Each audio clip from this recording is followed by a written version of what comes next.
Así encaja después de prepararlo. Y como es de corredera, pues se le hace aquí ahora un encaje, como estáis viendo. Y aquí lleva otra pieza más. Y ahora se pone la otra parte.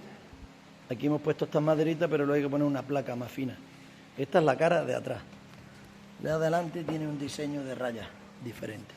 Esto va a juego con un dormitorio de Franco Forniture, que es uno de nuestras fábricas buques insignia de nuestra tienda también.